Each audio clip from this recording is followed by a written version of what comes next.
வணக்கம். தமிழ் ஃபுட் கார்னரில் தேங்காய் பூரண போலி பண்ண போகிறோம்.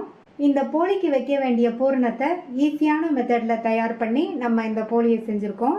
அதனால் இந்த போலியை நம்ம ரொம்ப ஈஸியாக வேகமாக செஞ்சிடலாம். இப்போ எப்படி பண்ணுறதுன்னு பார்க்கலாம். இந்த மிக்சிங் பவுலில் 1.5 கப் மைதா மாவு, 1/4 டீஸ்பூன் உப்பு, 1/2 டீஸ்பூன் மஞ்சள் தூள் எல்லாத்தையும் நல்லா ஒன்றா மிக்ஸ் பண்ணி விட்டுட்டு கொஞ்சம் கொஞ்சமாக தண்ணி சேர்த்து சப்பாத்தி மாவை விட தளர்வாக பிசைஞ்சுக்கணும்.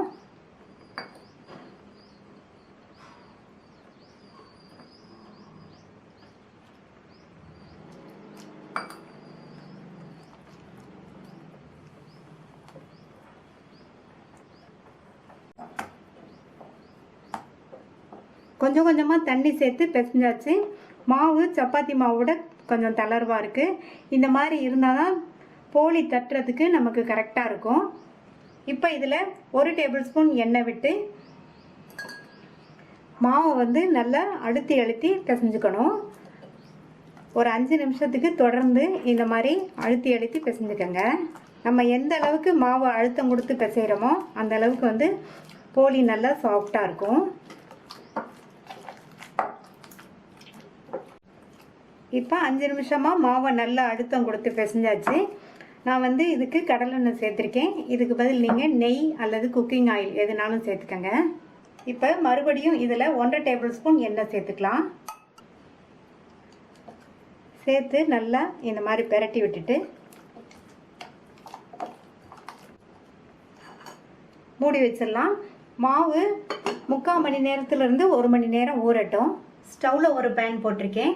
இந்த பேனில் 1.25 கப் தேங்காய் துருவலை சேர்த்துட்டு வதக்கிக்கலாம். தேங்காய் துருவலில் இருக்கிற ஈரப்பதம் போய் நல்லா வாசனை வர வரைக்கும் ஒரு 4-5 நிமிஷத்துக்கு மீடியம் ஃப்ளேமில் வச்சு வதக்கிக்கணும். இப்போ 4-5 நிமிஷம் ஆச்சு. நல்ல ஒரு வாசனை வந்துட்டுருக்கு. இப்போ ஸ்டவ் ஆஃப் பண்ணிவிட்டு இதை ஆற விட்டுறலாம். தேங்காய் துருவல் நல்லா ஆறிடுச்சு. இதை மிக்ஸி ஜாரில் சேர்த்துட்டு இது கூட 3/4 கப் அளவுக்கு பொடித்த வெல்லம் சேர்த்துருக்கேன். நீங்கள் வெல்லம் வாங்கும்போது கல் மண் எதுவும் இல்லாத சுத்தமான வெல்லமாக வாங்கிக்கோங்க.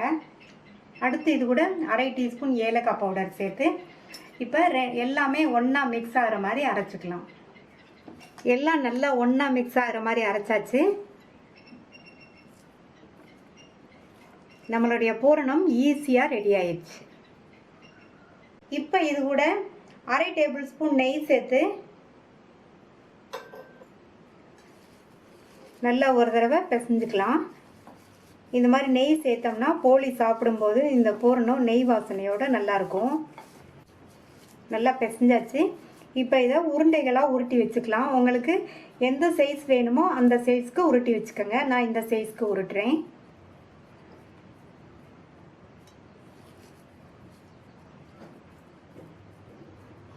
இதே மாதிரி எல்லாத்தையும் உருட்டி வச்சிடலாம். போலிக்கு மாவு பிசைஞ்சு வச்சு 1 மணி நேரம் ஆச்சு. மாவு நல்லா ஊறிடுச்சு. இதை மறுபடியும் நல்லா ஒரு தடவை பிசைஞ்சிட்டு உருண்டைகளாக பிரித்து வச்சிடலாம்.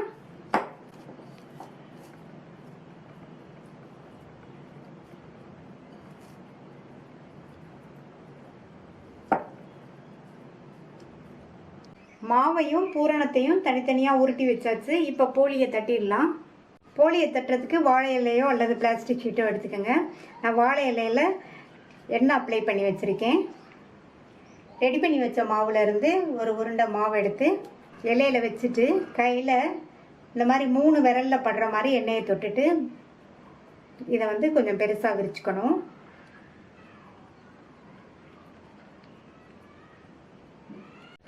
இந்த மாதிரி விரிச்சிட்டு ரெடி பண்ணி வச்ச பூரணத்தை இதில் வச்சிடலாம். எப்போவுமே பூரணம் கொஞ்சம் தாராளமாக வச்சுக்கணும். அப்போ தான் போலி சாப்பிட்றதுக்கு நல்ல டேஸ்ட்டாக இருக்கும்.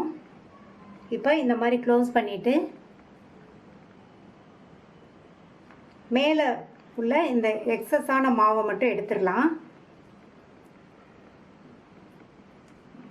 க்ளோஸ் பண்ண பக்கம் இந்த சைடு வர்ற மாதிரி திருப்பி போட்டுட்டு மறுபடியும் விரலில் லைட்டாக எண்ணெயை தொட்டுட்டு இதை நல்ல பெரிய ரவுண்டாக விரிச்சுக்கணும்.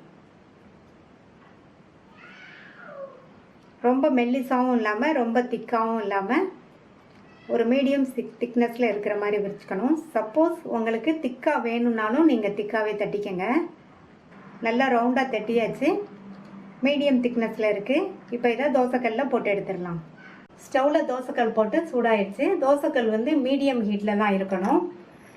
இப்போ இதில் கொஞ்சமாக எண்ணெய் விட்டுருக்கேன்.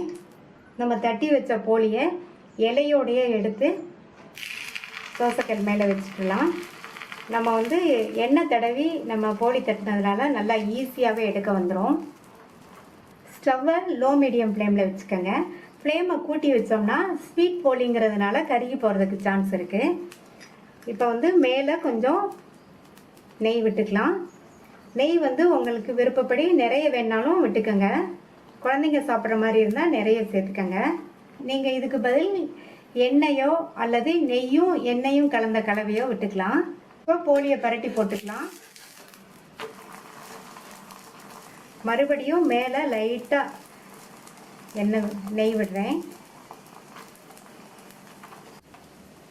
அந்த சைடும் போலி வந்துடுச்சு. ஒரு தடவை பரட்டி போட்டுட்டு எடுத்துடலாம். சும்மா சும்மா போலியை வந்து திருப்பி போடக்கூடாது.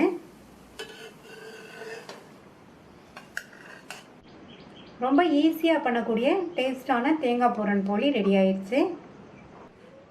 ட்ரை பண்ணி பார்த்துட்டு உங்கள் கமெண்ட்ஸை சொல்லுங்கள். தேங்க்யூ.